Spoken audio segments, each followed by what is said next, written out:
Would you like to do this inside, outside? You wanna? What's? Inside? It's up to you. Okay, fine. You can come in. Thanks. I'm letting you Listen, in. Thank you. Please- This is my partner. Please, She's, can you just please state your names for me, please? And you can, if you could shut the door, that would be great. Sure. I'm Catherine. Okay. I'm Detective Kale, LAPD. She's Okay. Catherine from the Department of Mental Health. The Okay. reason we're here because we got a referral. I guess A referral from who? from FBI. They want to know if we can talk to you and see if You you're are more okay. than welcome to talk to me. I'm not trying to not talk to anybody. This is an ongoing civil rights issue Is that it? I am protesting. Okay.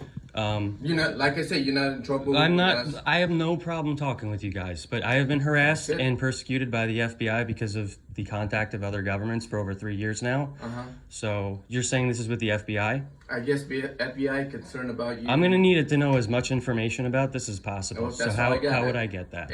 FBI asked us to look into make sure you're okay. You know everything. And okay. how in depth have they gone into this investigation? know. Because I've been asking the federal government and the LAPD to investigate what I've been put through for the last 3 years. I don't know anything much about you. Okay. Well, you're coming here, from my opinion, violating my constitutional rights.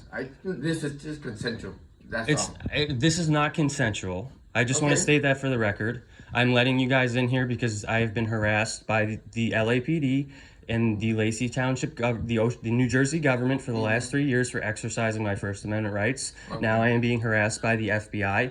Whatever they're contacting you for in regards to me, I'm understanding you're coming to me saying there's only a little bit of information you've been given and this is an initial contact. Right. I understand where you guys are coming from and I understand the LAPD is saying we're only getting.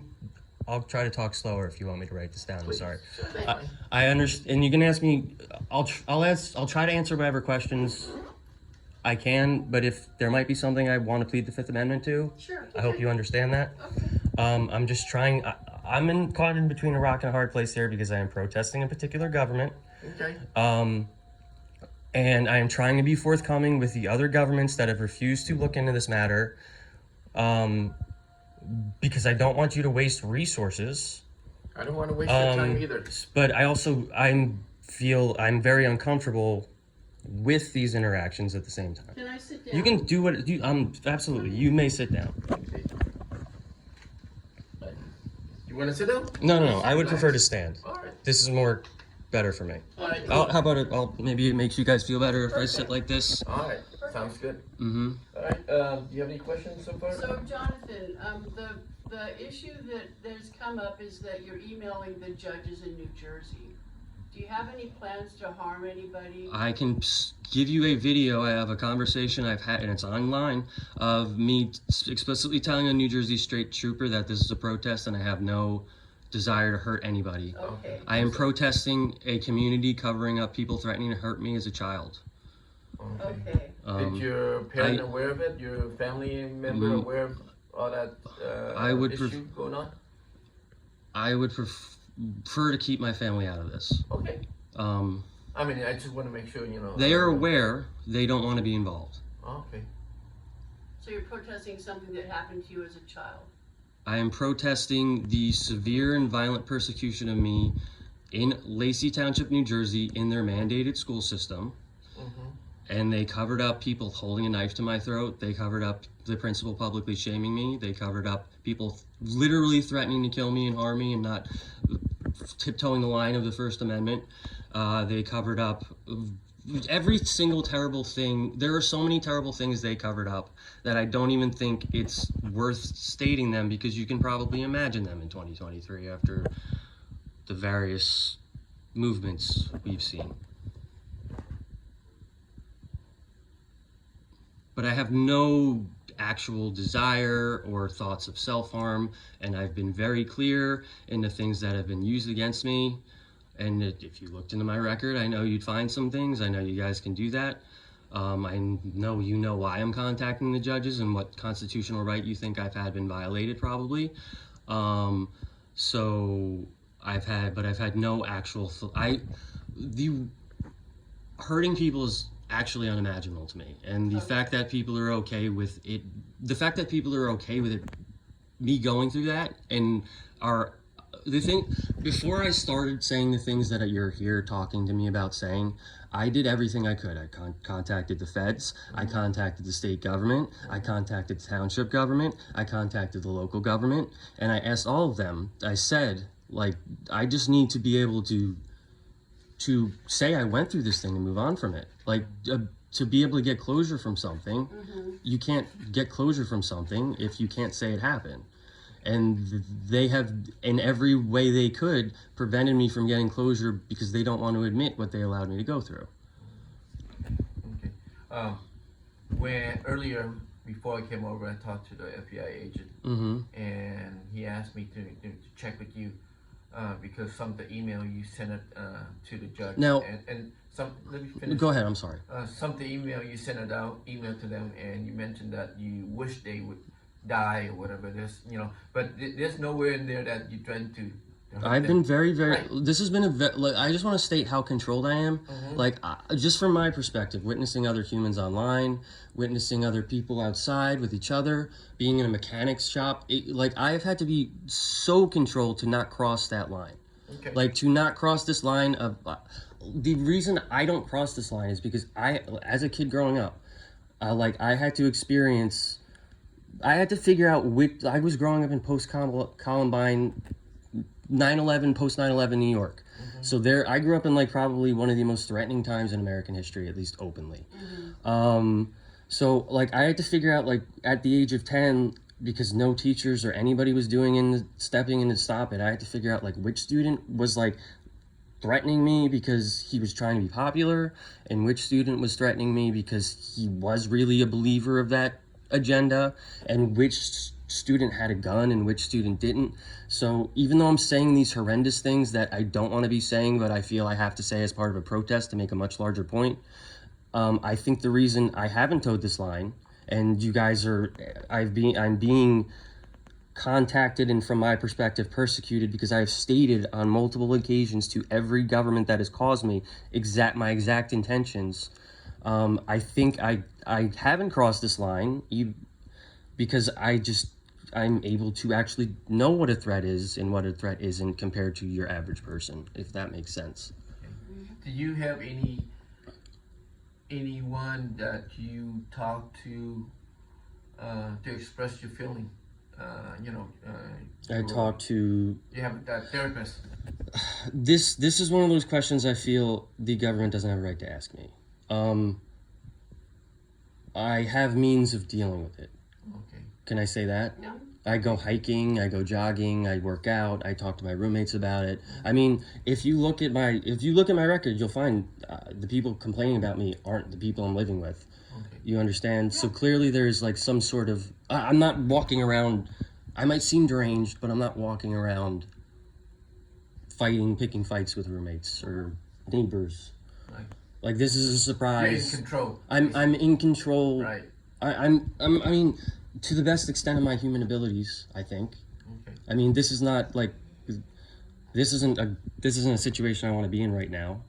But I've tried to work with the LAPD, and I've tried to work with these other governments, and I don't know what I'm supposed to do.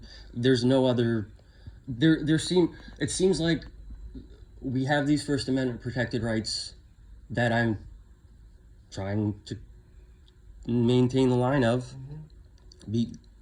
because there are times when the government isn't going to pay attention to you.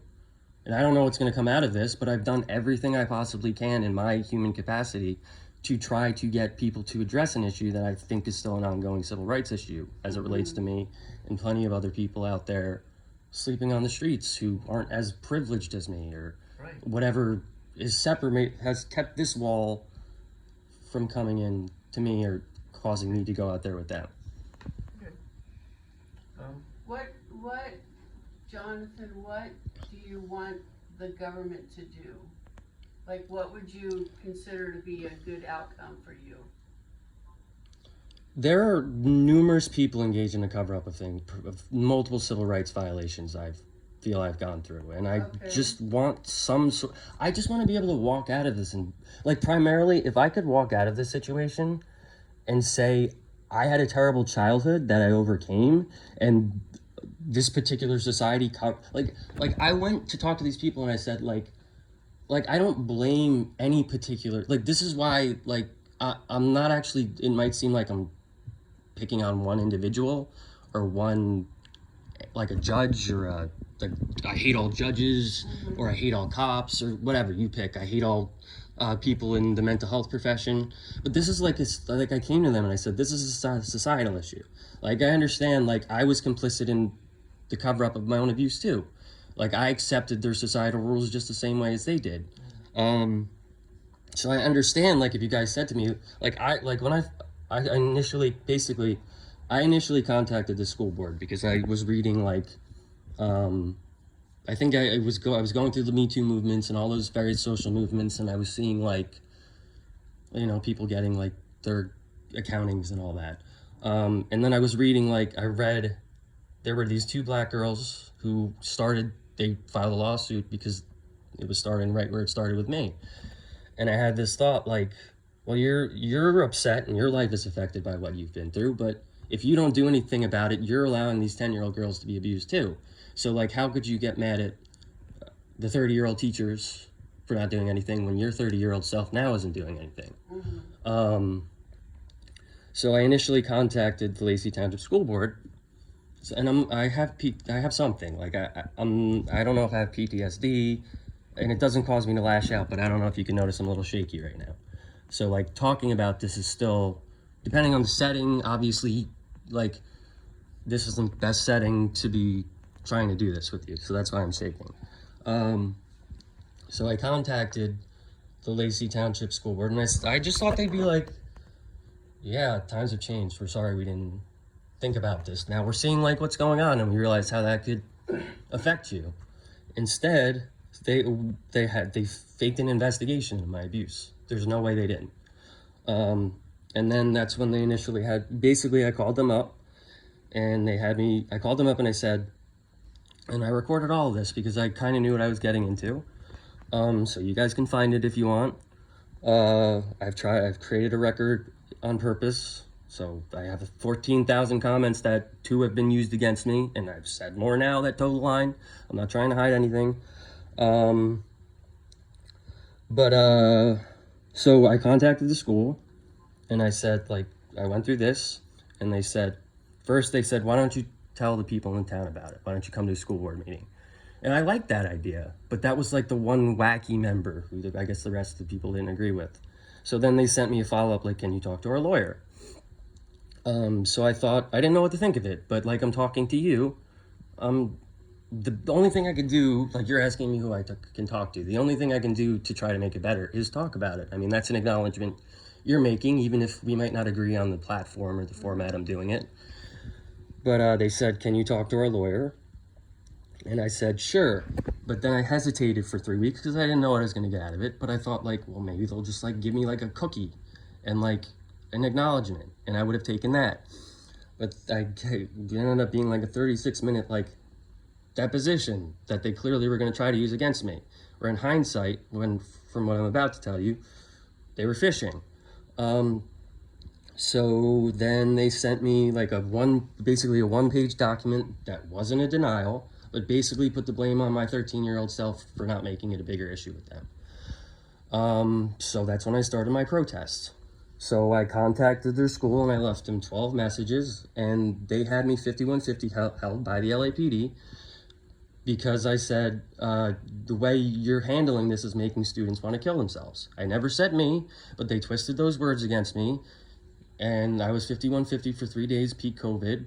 Never talked to a psychiatrist in that place. When was that? Do you remember? This was, so I always get the dates wrong, but I'm pretty sure, and please go talk to this hospital because I've contacted them.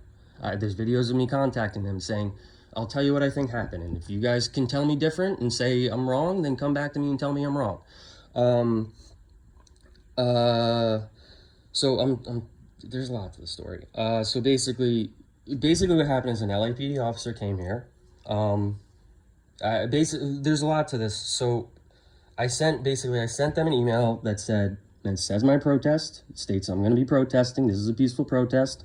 And I said, you better be willing to put me in jail if you want to cover up what happened to me. So I guess they took that and did the next best thing they could do is 5150 held me. And so first the LAPD came and he talked to me just like I'm talking to you, and he was like, well, you seem like maybe you have an issue, but you're not ranting and running around. So he left. And then 40 minutes later, 4 LAPD officers came back, and I opened the door and they just handcuffed me and took me away. And I asked to be arrested. I said, I believe I'm exercising my First Amendment rights. If you think I'm doing something wrong, just arrest me. And I'm like caught in between a rock and a hard place, because I know what's going on at the time is peak COVID. Mm-hmm. So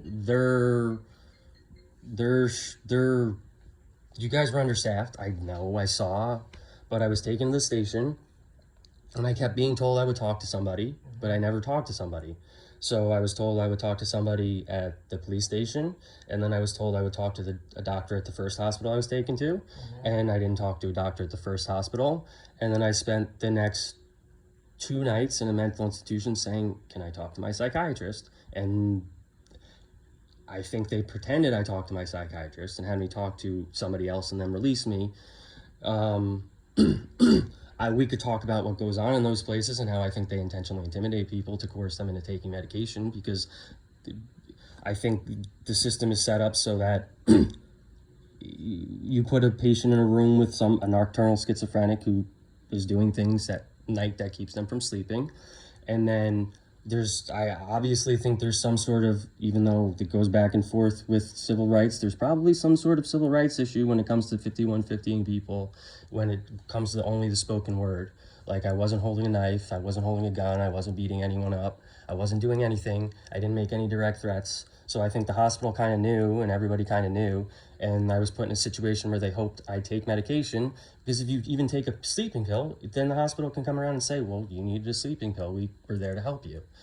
So I don't think the way I was handled in that situation was right, but their explanation for me being held for 3 days without seeing a psychiatrist was I got put in the wrong unit. So I was assigned to a psychiatrist who was in unit D, but I was put in unit E. So every time I asked for a psychiatrist, he didn't know I was there. That's what they told me. And then eventually I got my dad, who I somewhat talked to about this, but I'm convoluting this story, but my dad is also Jewish, so he went through all the same things I did, and he swallowed, from my perspective, he swallowed the pill of, you just take it. So he thinks, he doesn't, I think what I'm doing bothers him because it conflicts with how he dealt with his own trauma. But I do talk to him a little bit about it. So he called up the hospital, and once he got involved, they were like, oh crap, we have somebody, from my perspective, who can back up what he's saying is going on in here, so we should probably release him. But that experience was terrible. And with every, I have not literally screamed, but I've said in as many ways as I can, I'm doing this protest because I believe my constitutional rights have been violated, and I have no other means of seeking a remedy for that situation. But those details don't get sent to the LAPD.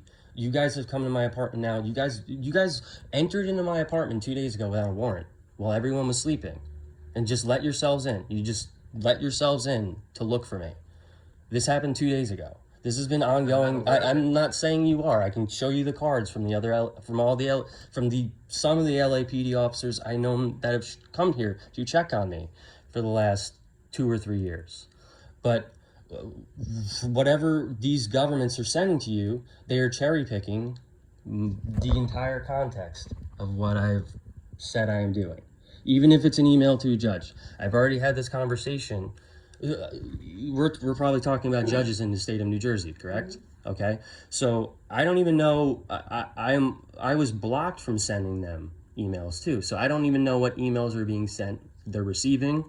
I was blocked for sending them emails because after they issued their ruling without my presence on my Second Amendment rights, I sent them, I didn't say anything terrible yet, but I sent something to them that would get their attention that said, you guys are all failing to uphold my constitutional rights. And I think as judges, if they might not have the time to do it, but if somebody comes to them and says my constitutional rights aren't being upheld, they have to look at that.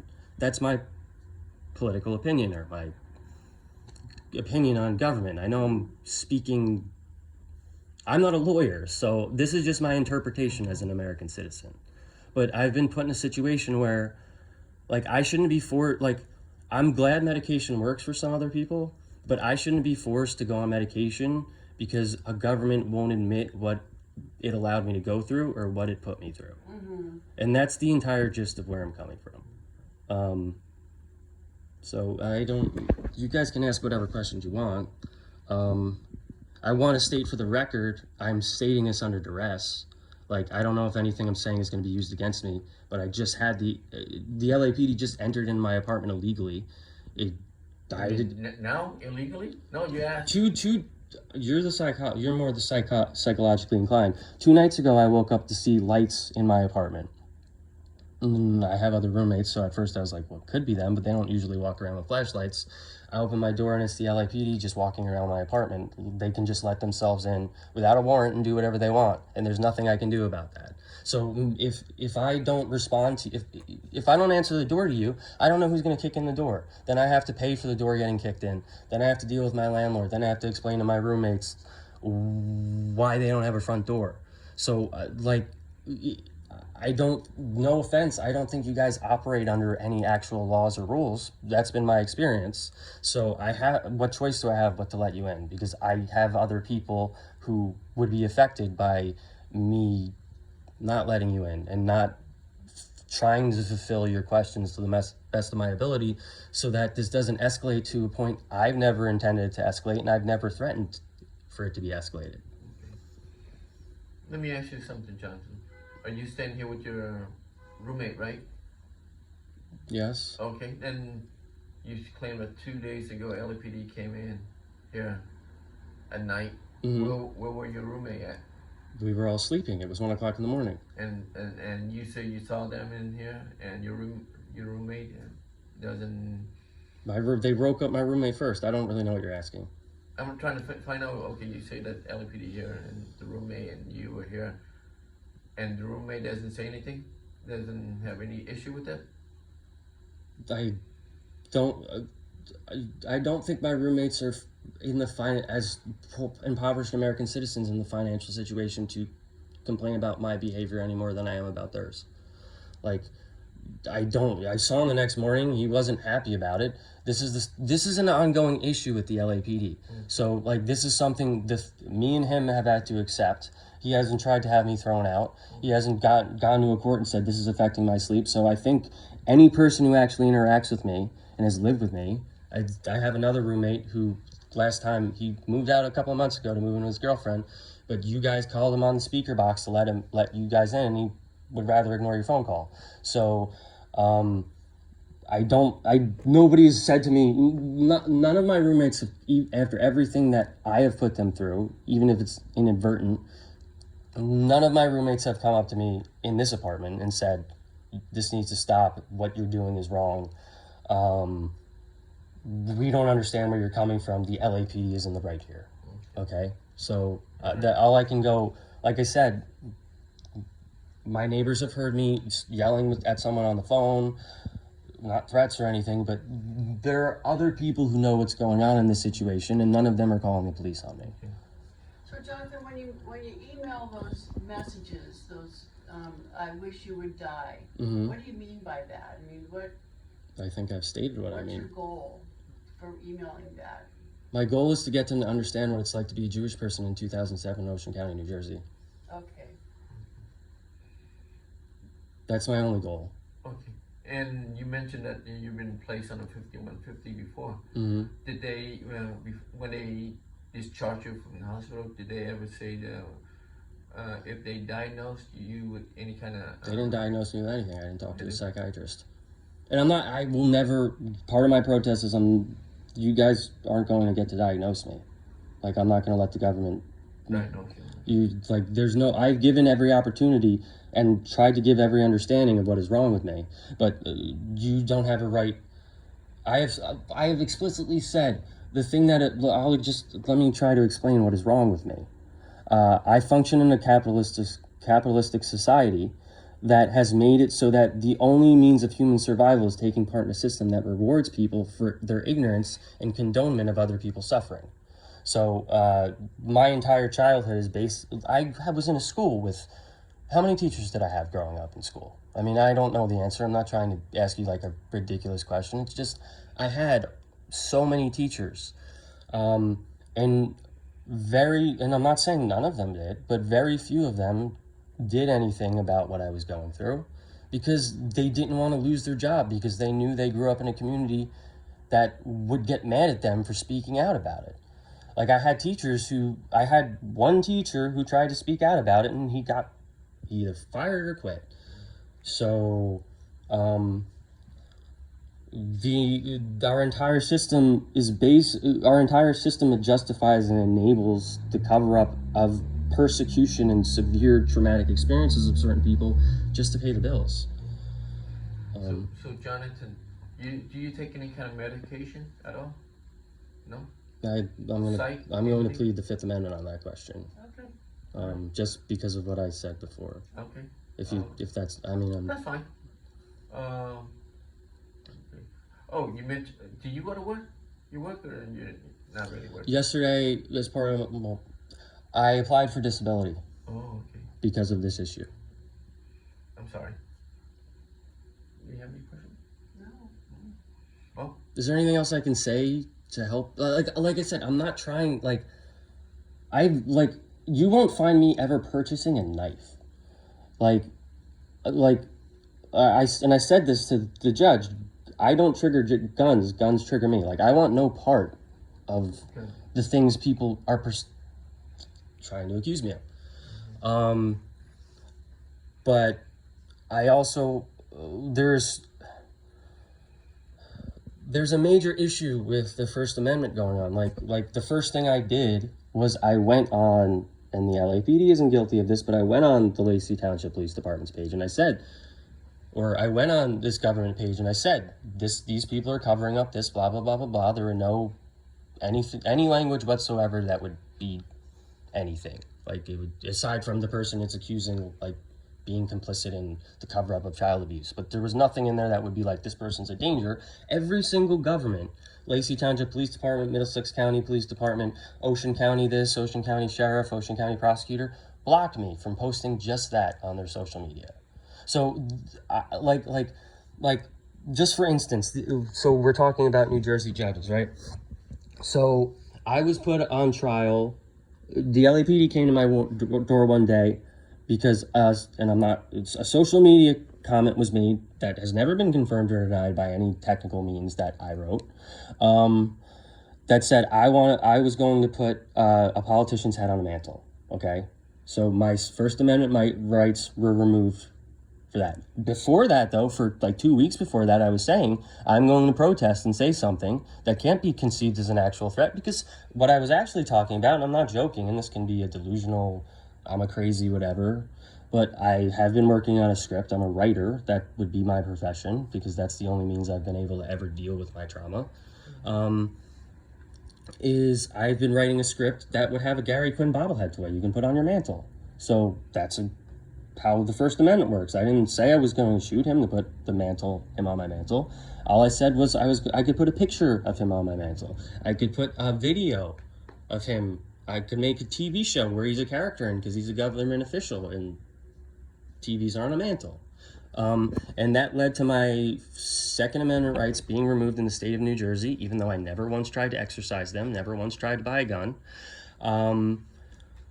And no matter what I did in that trial, no matter how I tried to get subpoenas, or no matter how I tried to get rulings issued so that I can get more information in regards to the thing I was protesting so that I could demonstrate that this was all part of a protest, no matter if I tried to get all the other 14,000 comments that said exactly what I was going to try to do, nothing was responded to. I was denied a fair trial.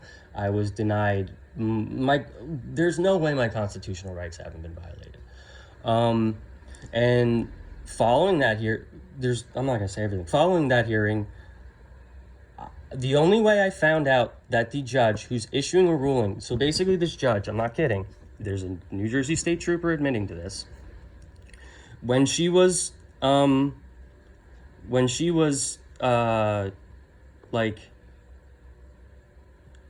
I'm losing my train of thought. So when she sent this like document that I didn't get right away,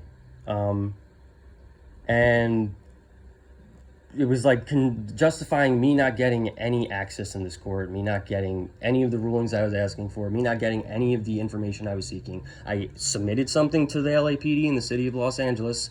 There's a public record of this somewhere through the Freedom of Information Act, asking for all the records on my original psych hold, asking for everything they had on this hospital. I tried to subpoena the hospital, and you guys first asked for an extra 30 days to look for this, and then after it was too late, said, no, we're not going to do it. So I subpoenaed, did what I knew how to do as a member of the public to try to get information from the LAPD in this court case. It was denied. So when around that time happened, I mentioned I thought my First Amendment rights were being violated, and that this police department went through this thing that if you look into it, you'll see their first motivation for issuing this ruling changes in the court case because I uncovered some sort of secret spying. I know this all sounds crazy, so look into it. So I think this was around November. I want to say it was around November 6th.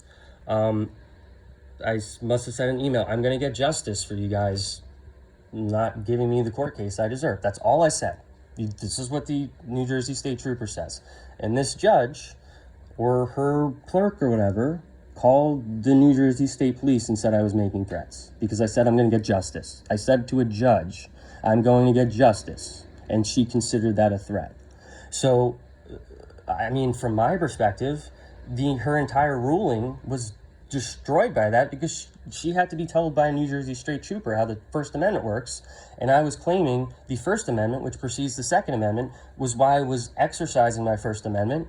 I mean, it was why this happened, and they couldn't remove my Second Amendment rights in response to my First. Go ahead. Oh, no, there was a flag. Okay. Yeah. So there's a lot here. I don't know if that was a question. Jonathan, if you don't get a response or you don't get, you're not satisfied with their response, what's your next steps? Well, this is a very easy way of explaining it. I believe I'm a writer. Or I want to be. I'm not. You don't know my work. So deep down, the elephant in the room is I've known since I was 10 I would never get anything out of this, and that's why I turned to writing. So honestly, the reason I'm recording this and the reason I'm documenting everything, and the reason I'm talking to you without a lawyer when it's aside from my disability or whatever being triggered and forcing me to talk to you, is because my end game with this is to say what you guys put me through. That's it. Like if the elephant in the room here is that I've talked to like 50 people in government at this point who, in their heart of hearts or something, or in their personality or in their how they were raised, they would actually rather I kill myself for someone else than just admit they did something wrong. Like, that's my perspective, is like, you guys are accusing me of violence, whether I use violent language, that's still First Amendment protected, or I don't. I am being accused of mental illness, whether I'm nice about it or this about it, and then this psych hold is being used to continue to persecute me because it's better to presume I'm going to take the ultimate evil, horrible step you're talking to me about than just say, we fucked up. Like, that's my experience with every government employee I encounter. Like, and I don't know if it's because it's the same cycle of, well, I need to protect my job because that's the system I'm in. So even though I might inside, I'm not saying it out loud, want to help this guy, I can't because I got to look out for me. So my end game would be, I have it, and this is, once again, this is all documented. I asked Facebook for subpoenas. I asked all these governments, all these people, I said, I need to show on my Facebook in March before they issued, this is March of 2022. before I started this protest of words that I understand why you're coming to talk to me because of the world we live in, I said what my end goal is. It's right there. I wrote a script. It's called Fuck You Ocean County. And then the second season is called Fuck You Jonathan Lippman. And then the third season, I'm still not sure. It might be Fuck You the United States. It might be Fuck You Los Angeles Police Department. It might be Fuck You City of Los Angeles. I don't know. But that's the end game. It's a 3-part script. And the first part is set in New Jersey in 2004. And right there, it's already got the 8 parts broken down and the titles and everything. And I shared it with the Lacey Police Department, who went to the court and who has been calling the LAPD this entire time. And they have this information, even if they're not sharing it with other people.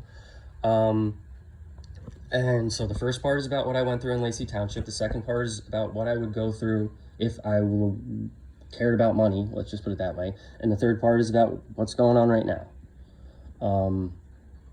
Okay. That's how I would deal with it. That's how I've always dealt with anything. If you looked into my past, and you're gonna, you will see a history of me towing the line with words. Okay? Like anything you see against me that makes me look bad involves words that cross maybe the line of like polite society and like human decency, but didn't cross any other line that could actually be acted upon to this point. So your end game is to write a script and disclose all these things that have happened to you. Not all of them. I'm gonna have to cherry pick what's important and what's not. Yeah. But my life would be very different, and your day would be very different if this was exposed. Like, you wouldn't be here, and I'm not saying I'd be rich or anything, but I would be in a better situation in my life.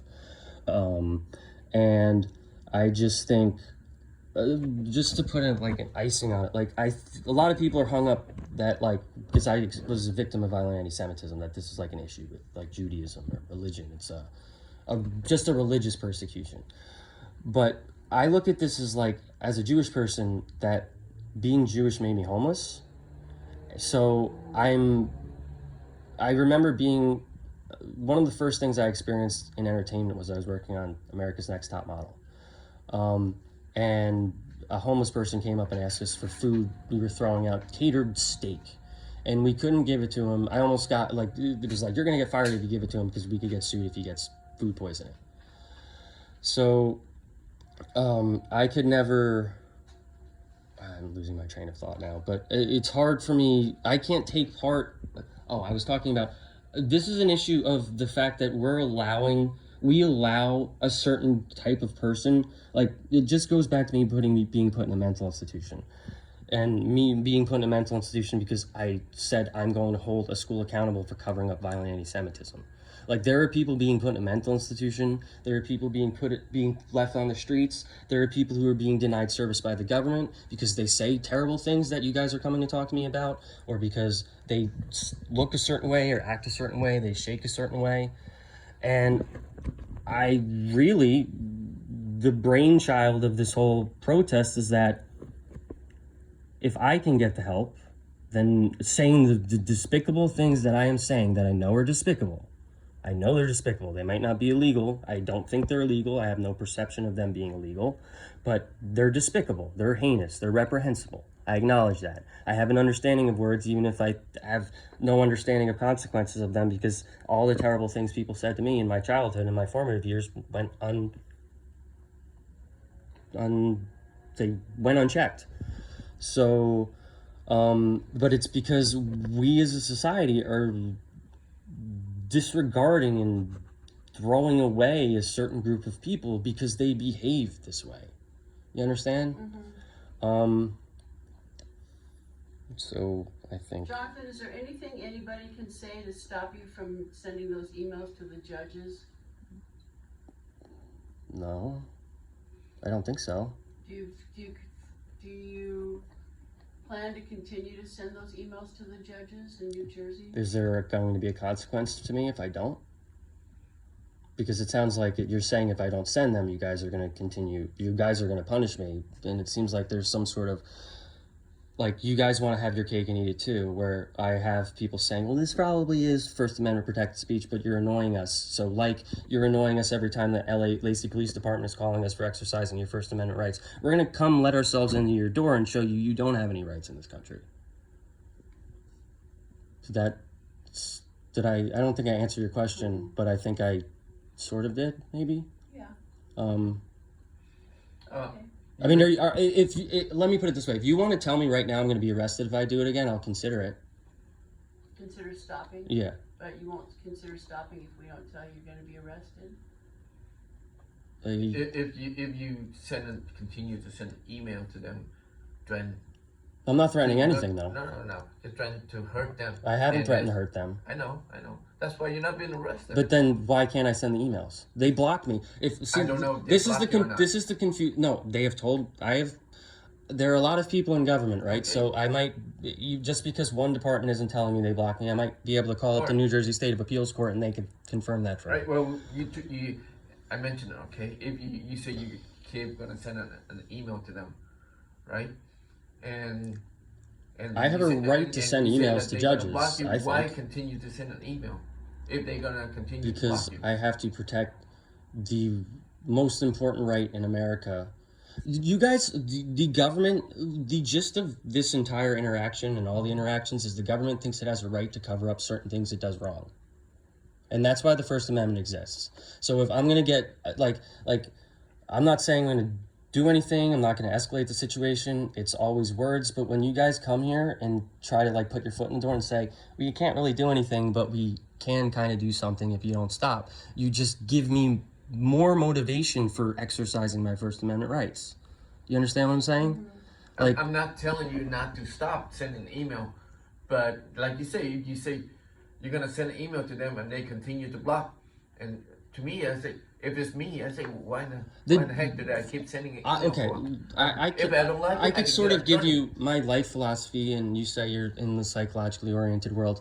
So I have been accused of being suicidal and being this and being that and being a danger to myself and being a danger to others. I've lived my whole life in pajamas, okay? Like I might be, I'm not saying I'm not, like, borderline institutionalized, like, in my own lifestyle and the way my parents dealt with my life. So me continuing to send emails and having you guys knock on my door and, like, we play this game of, like, what is the First Amendment, it doesn't, or me not doing that isn't really going to change my life. Like, I'm never going to want to be rich and famous. I might be one day, but those things won't give me any pleasure. I don't want money. Like, I've lived downtown Skid Row. I've lived in, like, the nicest beach community you could think of. It's all the same to me. My disorder is there's something lacking in my ego that I had people traumatizing me because they didn't like the person I was or the Jew I would become or whatever. So I've developed an ego where I don't care if I impress people or I don't care what they think about me. So unless and once again, you guys are coming to me and you guys are, like, doing this investigation, I put in quotes, I don't expect, I think it would be more likely for you guys to arrest me than actually help me. So I have no illusions about me getting any assistance from the government in regards to my right to life, liberty, and the pursuit of happiness being taken away from me as a 10-year-old by Ocean County, New Jersey, or my right to the safety of my own home being taken away from me by the LAPD with the recommendation of the Lacey Township Police Department or the New Jersey FBI or the New Jersey State Troopers or whoever you're coming to. So I don't expect anything to change for me until I ultimately fulfill my First Amendment right and put that pen to paper and create that despicably titled script that I just shared with you guys. I feel like I'm, like, half answering the question and losing my train of thought. All right. But you're fine. Okay.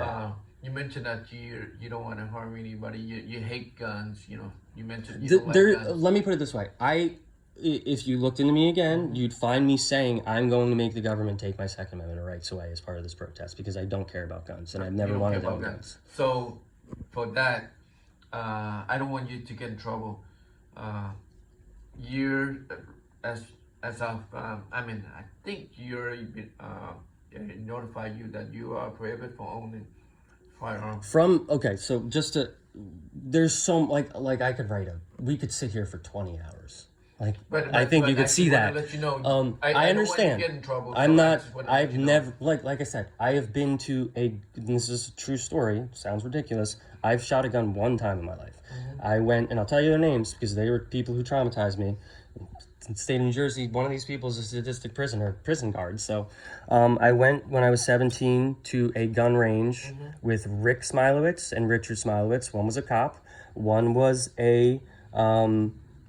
wanted to be a cop, couldn't, so he became a prison guard.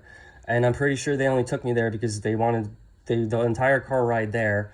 I think we shot, I don't even remember what kind of gun we shot. That's how little guns matter to me. Right. I just know we went to the Stafford gun range in New Jersey, and the entire drive there they joked about killing Hat Solo, which were the New Jersey EMT service that were just for Hasidic Jews. So that whole experience pretty much turned me off to guns completely. Okay. Because all I could think about, here, hold this gun, is them like joking, like, we could shoot you if we wanted to. That was it's like inviting a woman onto a boat, you know that euphemism, you can't scream if you're out in the middle of the ocean, you can't stop us, so you have to take it. So I have no interest, you like I said, I don't even own a pocket knife. Okay. So like I don't own a bat. No, just part of my job is I understand. Just to let you know so you don't get and my understanding was the second, this is what they told me in there, the second I got psych holded 5150, my rights were taken away from me. So is that true? Well, they put you on a 5150, so you are prohibited in California for 5 years. So right away, no questions asked, my Second Amendment rights were violated on an interstate level by two governments. So basically, and that's why the Second Amendment protest, that was why I had no problem trying. I mean, my whole thinking with me saying the thing that got me red flag lawed in New Jersey was that this would give me the opportunity to get discovery into all the things I was saying. I would think in a United States courtroom I would be able to get discovery to prove it was my protest, or prove it was this, or prove it was that, whatever defense I wanted. And I was completely and utterly denied that. Okay. I expected it. Just really to explain, every single outcome that has happened here is sort of like me, like 1 foot, like this is how they're going to respond, and 1 foot, I hope they respond a different way. So, right. It seems like you have another question. When you send those emails, is there a way that you can send them without saying things like, I wish you would die? Can you just send them? Why? But all of these people are okay with or covering up people saying they wanted to shoot me in the head with a gun because I was Jewish. People literally threatening direct actions to me. Okay, so intrinsically, what I'm protesting, that would slap in the face of 10-year-old Jonathan who had to go through that. I mean, a judge is okay with the LAPD. If a judge is okay with the LAPD and the state of New Jersey and any other government taking away my rights because what they allowed me to be done to me when I was 10 caused me to be some deranged mentally ill person when I was 34, they should have to hear the words that made me that way. And I know they can't, and which is why I'm not using the direct language that would put me in jail and put me in handcuffs right now. But I have to be able to use the language that's closest to it, and that's why I think the First Amendment exists the way it does. That's just my interpretation. So you're testing the First Amendment, kind of? I mean, no. You're right. I'm using the First Amendment to test the government. Okay. I think that's a better way of putting it. All right, Jonathan. Can I get a card or something? Sure. And how would I get information as to the FBI in regards to this matter? Didn't any FBI contact you before? No. Today? This is my first interaction. Let's put it this way. Yesterday I gave something to the federal government, or maybe, yesterday I gave something to the federal government that makes this seem even a little more suspicious. It's probably just a coincidence, but yesterday would be my first interaction. My first interaction with a paper trail with the federal government. Okay. Well, that I can prove. I mean, I contacted I don't know, what was it? Like the Justice Department, like discrimination complaint type of deals and complaints like that. But some of those I don't have track of. Okay. But I have attempted numerous times. Got it.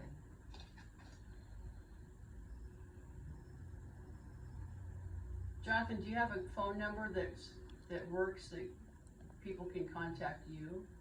Yes. Do you want to give it out? Why? So can you explain to me what the follow-ups would be? I mean, are you guys going to call me? And if I give you a phone number, will you guys give me a heads up of whatever decisions you're going to make? Sure. Okay, that's 609 609 618 2597. And then I would just like to state for the record, as I have stated to the judge, I tried to state to the LAPD, I tried to state to the hospital, I tried to state to every other government in this that the next time you guys detain me, I will be going on a hunger strike until my death.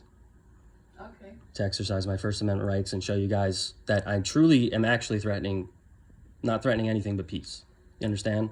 Yeah. I've been saying this for years, and there's a record of me saying this to the judge too. Right.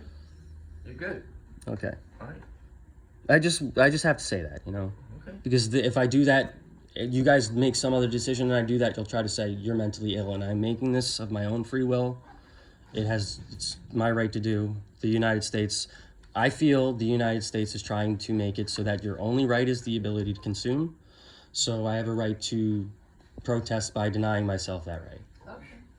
Thank you. I just wanted to say that. All right. And then 609-618-2597. Got it. Okay. Thank you.